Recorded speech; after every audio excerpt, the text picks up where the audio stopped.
The picture was hanging there in silence. Not in some hidden room. Not packed away in storage. Not covered in dust behind palace doors. It was right there inside Windsor Castle, placed beside Queen Elizabeth II. And if the whispers moving through royal circles are true, that one quiet moment may have said more than years of royal speeches ever did. Because this was not just about a portrait. It was about Princess Diana. It was about memory. It was about power. And according to insiders, it may also have been one of the most uncomfortable mornings Queen Camilla has faced in years. Let's talk about what really made this story spread so fast. For decades, the royal family has lived by a simple rule: never let the public see too much pain at once.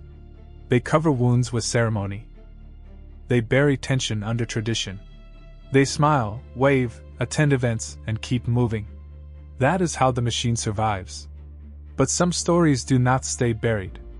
And Diana's story never did. Even after her death in 1997, she remained everywhere. In photographs. In documentaries. In old interviews that still break people's hearts. In flowers left outside palace gates. In the minds of people who believed she brought something rare into royal life: softness, honesty, and a kind of warmth the monarchy often struggled to show on its own. That is why this new royal rumor hit such a nerve.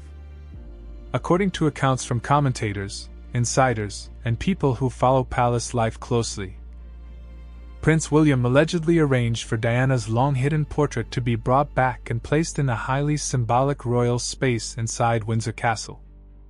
And he may not have done it alone. The story says Princess Anne was with him. That detail matters.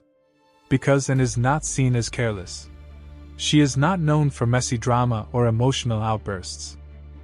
If she steps into something, people assume it means the issue runs deeper than gossip. Much deeper.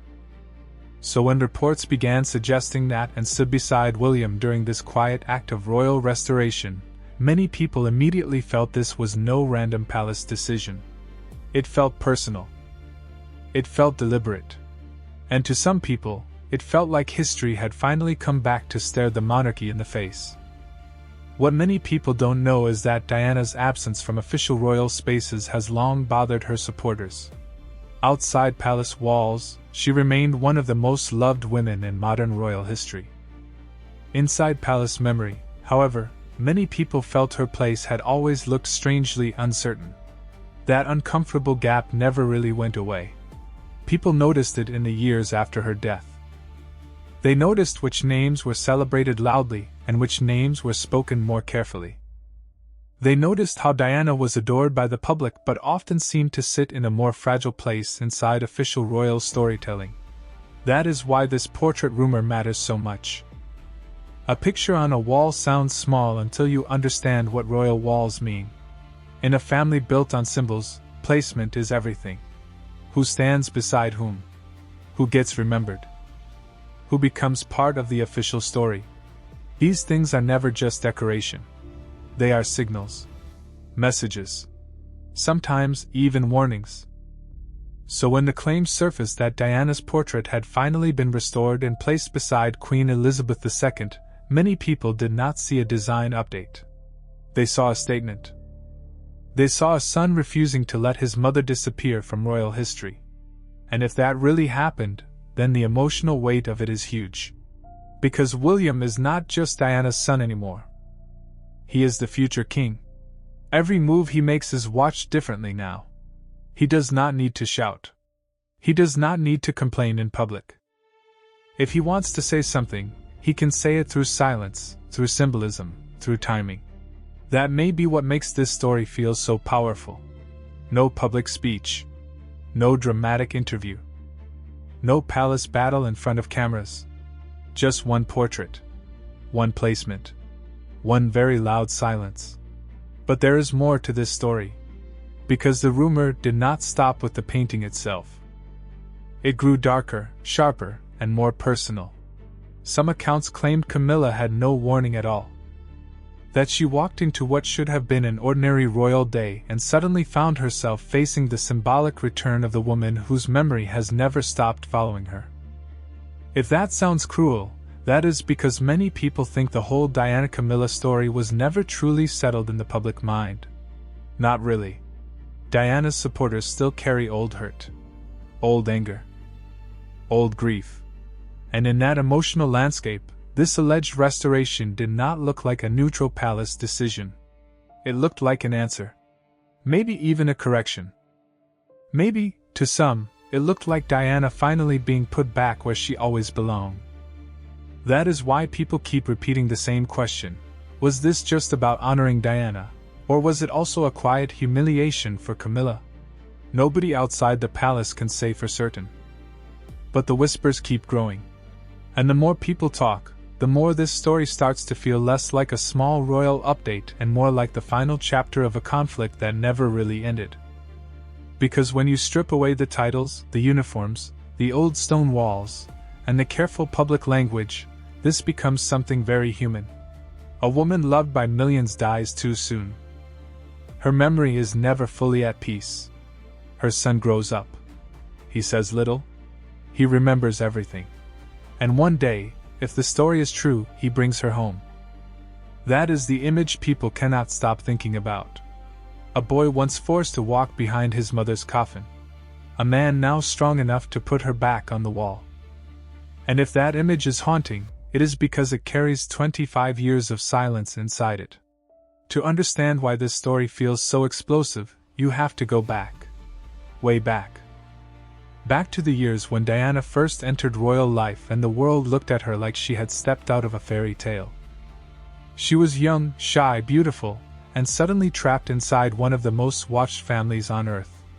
People saw the wedding dress, the carriage, the smiles, the grand image. What they did not fully see at first was how lonely that life could be. Diana changed the monarchy almost by accident. She did not act like a cold symbol. She acted like a person. She touched people. She hugged children. She sat with the sick. She looked directly at those who were suffering and gave them something royal life often withheld: genuine human attention. That kind of thing sounds simple, but inside a system built on distance, it felt revolutionary. People did not just admire Diana. They felt close to her. That was her power. And maybe that was also part of the problem. Because when someone becomes that emotionally powerful, especially inside a very controlled institution, tension follows. Diana was not just famous. She was loved in a way that made the monarchy itself look more human when she was near it, and more distant when she was not. Then there was the marriage. That wound sits at the center of everything. By the time the public began to understand how painful the marriage between Charles and Diana had become, the emotional damage was already deep. Camilla's name was part of that pain. Over time, the story of Charles, Diana, and Camilla stopped being a private triangle and became one of the most famous emotional conflicts in modern public life. People took sides. And most of them took Diana's. Her famous words about there being 3 people in the marriage did not just land as gossip. They landed as heartbreak. They made millions feel they were seeing the truth behind the royal curtain for the first time. After that, public opinion hardened.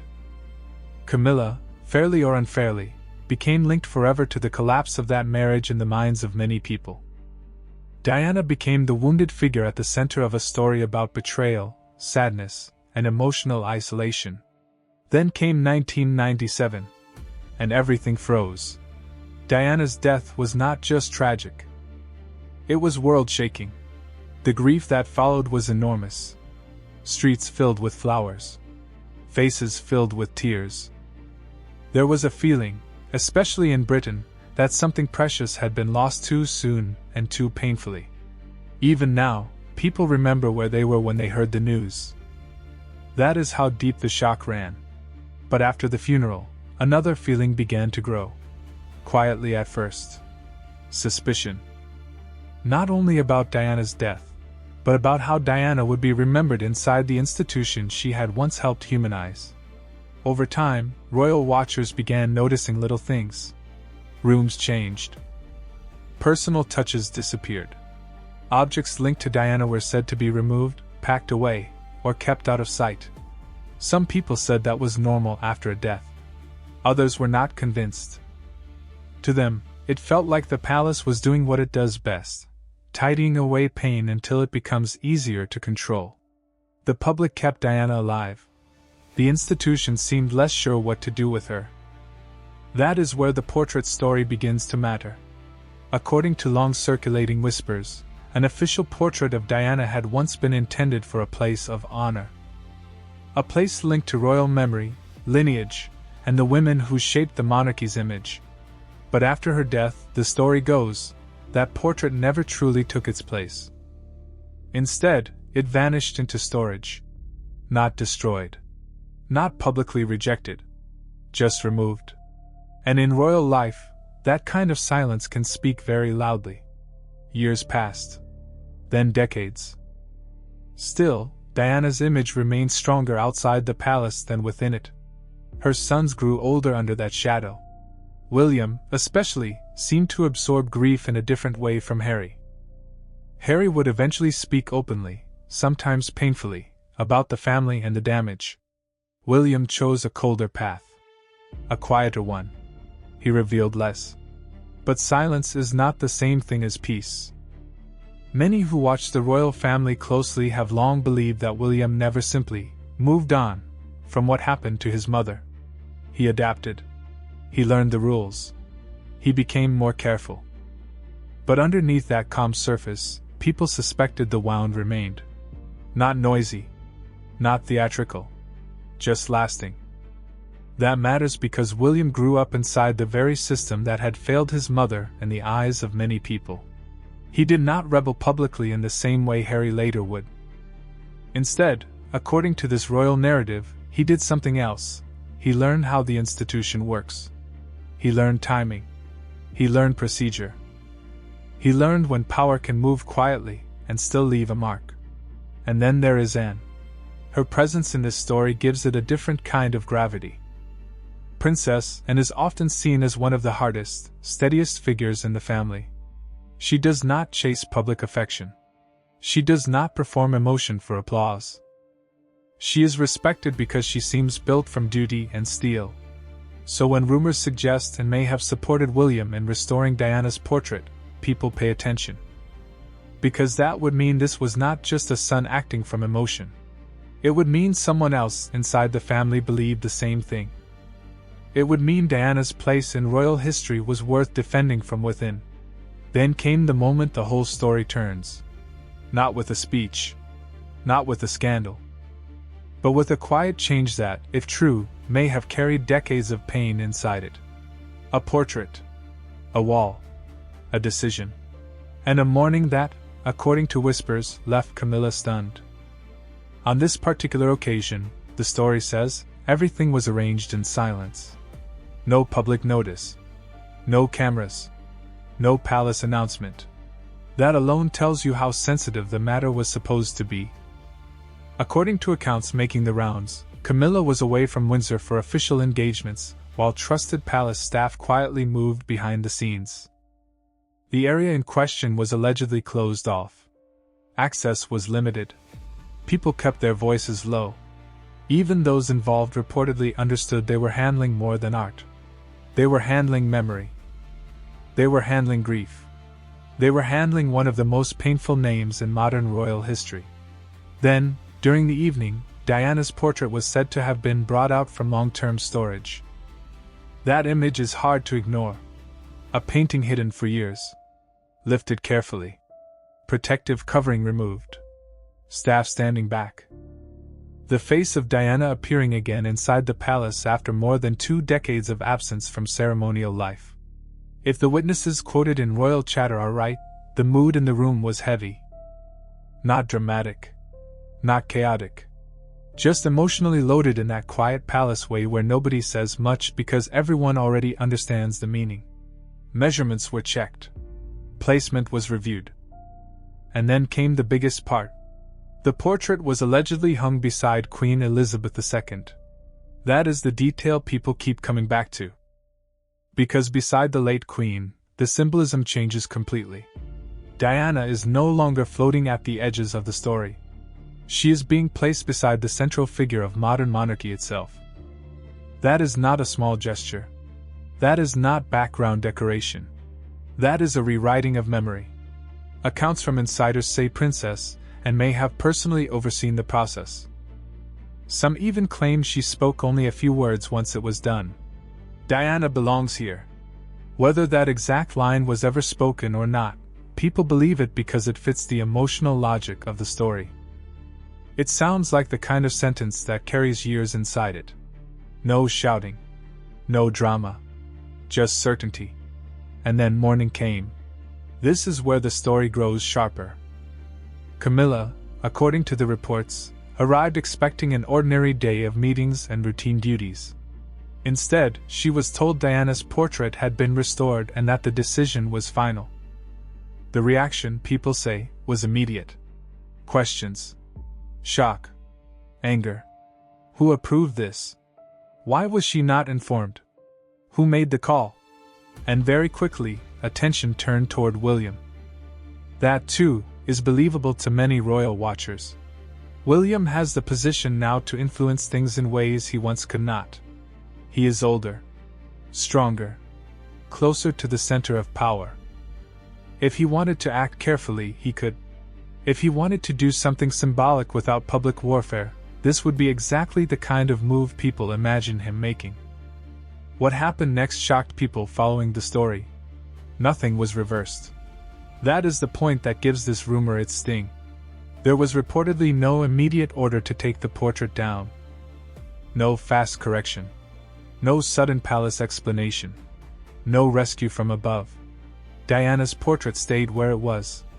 To many observers, that was the true crisis. Not the installation itself, but the fact that it remained. Because in royal life, silence from the top can mean many things. It can mean confusion. It can mean caution. It can mean weakness. Or it can mean someone has decided quietly that the matter will stand. And then comes the part that makes the whole story feel even more brutal. According to palace whispers, Camilla looked toward King Charles expecting support, perhaps the same kind of support he had given her over the years through public criticism, long memories, and relentless comparisons with Diana. But this time, according to the rumor, Charles said nothing. No public defense. No forceful objection. No move to undo the decision. If true, that silence may have hurt more than the portrait itself. Because silence from an enemy is one thing. Silence from someone who once protected you is another. Many people are questioning how deeply this part of the story cuts. If Charles truly let the portrait remain, was it because he agreed? Because he was tired? Because he understood that fighting Diana's memory is a battle nobody can really win? Or because the future of the monarchy now bends more toward William than toward old emotional loyalties? Nobody outside those walls knows. But the silence is what gives the story its power. And then, just when the whole thing already felt emotionally loaded enough, came one more reported moment, the one that turned rumor into legend for many readers of royal drama. Princess Anne, calm as ever, allegedly delivered the line that closed the matter. "It is what Diana deserved." That sentence, true or not, feels like a blade in the story because it does not sound angry. It sounds settled. Final. Like a judgment reached long ago and spoken only when the moment was right. From there, the fallout spread quickly. Royal commentators debated whether the story represented revenge, restoration, or something more complicated. Diana's supporters treated it like long overdue justice. Camilla's defenders would likely see it very differently, as palace cruelty wrapped in symbolism. And the public, as always with Diana, reacted from the heart. Because no matter how many years pass, her name still changes the temperature of the room. Diana is not just history to people. She is unfinished emotion.